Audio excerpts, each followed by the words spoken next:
ஸ்ரீ குருப்யோ நமஹ. இன்றைய பதிவிலே நாலடியார் கல்வியின் சிறப்பு பற்றி கூறும் ஒரு பாடலை பார்க்க இருக்கிறோம்.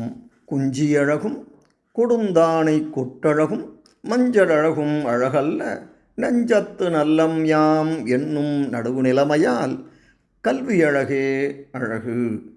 மனிதனின் வெளிப்புற அழகுகளான தலைமுடி, ஆடை, ஒப்பனை ஆகியவை கண்களை கவரலாம்.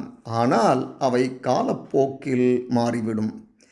கல்வி மனிதனுக்கு அறிவை மட்டும் தருவதில்லை, நல்லதை அறியும் விவேகத்தையும், நீதியை பின்பற்றும் மனப்பக்குவத்தையும், பிறரை மதிக்கும் பண்பையும் வளர்க்கிறது.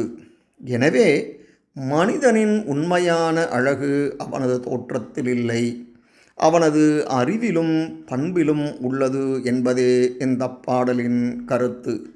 இதையே சாணக்கிய நீதியிலே சாணக்கியர் ரூபயௌவன சம்பன்னா விஷால குலசம்பவாக வித்யாஹீனா ந சோபந்தே நிர்கந்தா இவ கிம்சுகாக.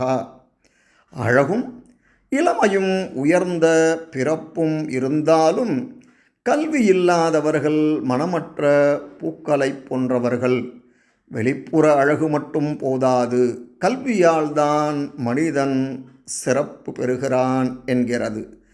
மேலும் விதுரர் அரச வம்சத்தில் பிறந்தவரல்ல, அவரது ஞானமும் நீதியும் தான் அரசர்களும் முனிவர்களும் அவரை மதிக்க காரணமாக அமைந்தது.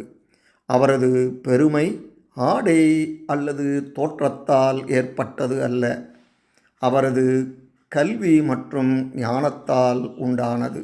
ஹனுமன் முதலில் ராமனை சந்தித்தபோது பேசிய சொற்களை கேட்டு அவரது இலக்கணம், வேத அறிவு, பணிவு ஆகியவற்றைக் கண்டு ராமர் வியந்தார்.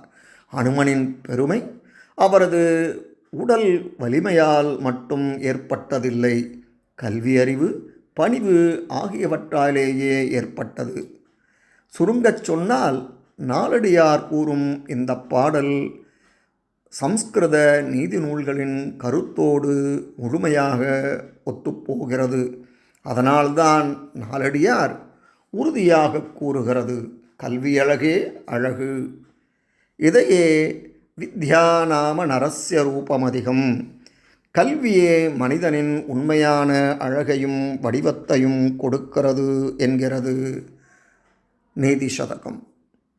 அடுத்த பதிவிலே இன்னொரு நாலடியார் பாடலுடன் உங்களை சந்திக்கிறேன். நன்றி, வணக்கம்.